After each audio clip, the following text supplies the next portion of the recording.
University of Victoria students are eating leftovers off strangers' plates. They call it tray raiding. And a couple are growing giant veggies inside their tiny Toronto apartment. Evie Chuetalu and Trevor Deneen bite into food stories on Now or Never, after the news.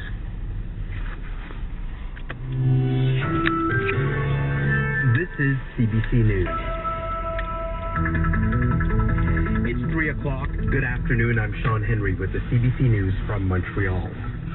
The UN's Emergency Relief Coordinator, Stephen O'Brien, is warning about the danger of spreading famines.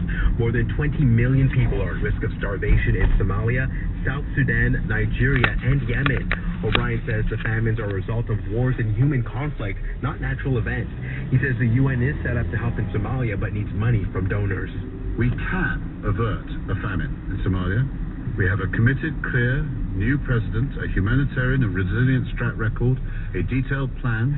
We're ready, despite the incredible risks and danger. We have local and international leadership. We have a lot of access. Now we need the international community to invest in Somalia. O'Brien says each country is facing a looming catastrophe that is still preventable with global action. A diplomatic squabble between Turkey and the Netherlands continues to escalate after Turkey's president branded the Dutch Nazi remnants and fascists. The CBC's Dominic Velitis is tracking the developments from London. Turkey's foreign minister was due to speak in the Dutch city of Rotterdam today ahead of his country's presidential referendum next month, a bid really to drum up support among Turkish expatriates living in Europe to vote in favour of this referendum, which would give Turkey's President Erdogan greater powers. Today's rally in Rotterdam, though, was cancelled by the Dutch for security reasons, and then the foreign minister's plane was refused permission to land.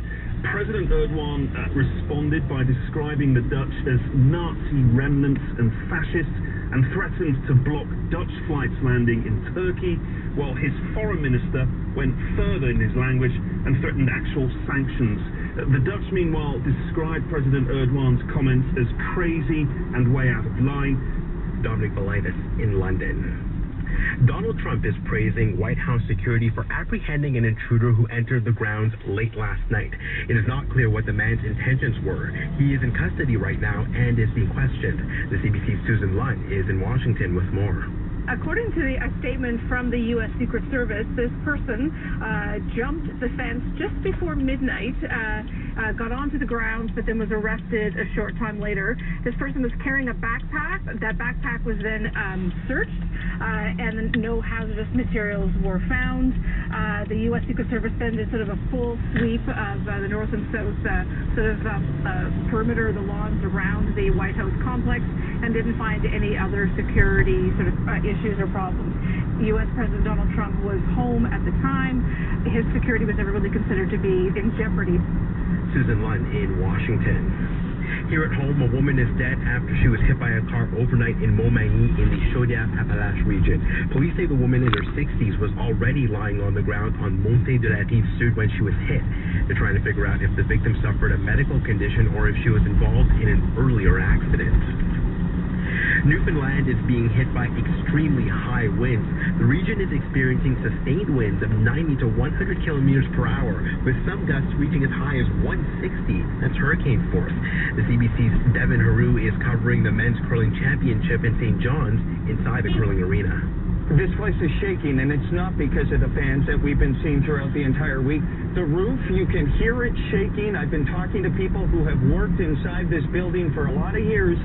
They've never heard this before. Lights have been flickering on and off. You're talking about power outages. I'm told by staff here at Mile 1 Center that they do have the generators on standby should the power be shut down, because right now power is going out throughout all of downtown. Water Street is across the way from here. Power out all over there. We're getting reports of windows being knocked out of cars and businesses, sidings of home being ripped off. We just got an email from one of our CBC colleagues here saying his chimney was knocked right off of his house.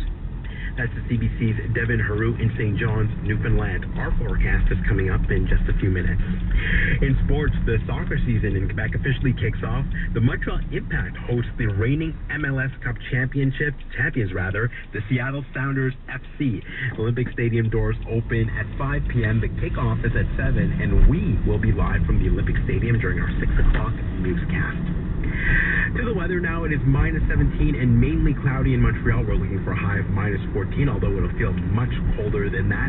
Minus 19 in Quebec City right now. We're looking for a high of minus 16, also minus 19 in Sherbrooke, and we're looking for a daytime high of minus 17 degrees.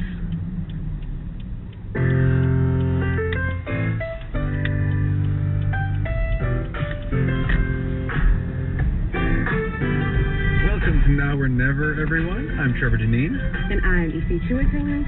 Trevor, how much do you think about food? Well, my stomach rumbles a lot, but other than that, I don't think it's really in the forefront of my mind. I also think about food when your tummy rumbles. Mm-hmm. Our desks are very close. So loud. See, we all eat, but I think a lot of people are like you. They take food for granted. But on today's show, what we're going to do is we're going to hear from people who found new and innovative ways to take back control of what it is they're eating. Like this couple who decided to grow their own vegetables in their tiny downtown apartment. Right now, the cabbages are maybe 18 inches across. When they're done, they will be 5 feet across. Everything's got to be big. Everything's got to be sweeter. Everything's got to be more colorful. We take it to the extreme. And if you're a parent that's struggling to get your kid to just eat something, you'll want to hear what this dad finally did. Do you like Kraft Dinner? Yeah. Do you like the Star Wars Kraft Dinner? Yeah. Do you like the regular shaped Kraft Dinner?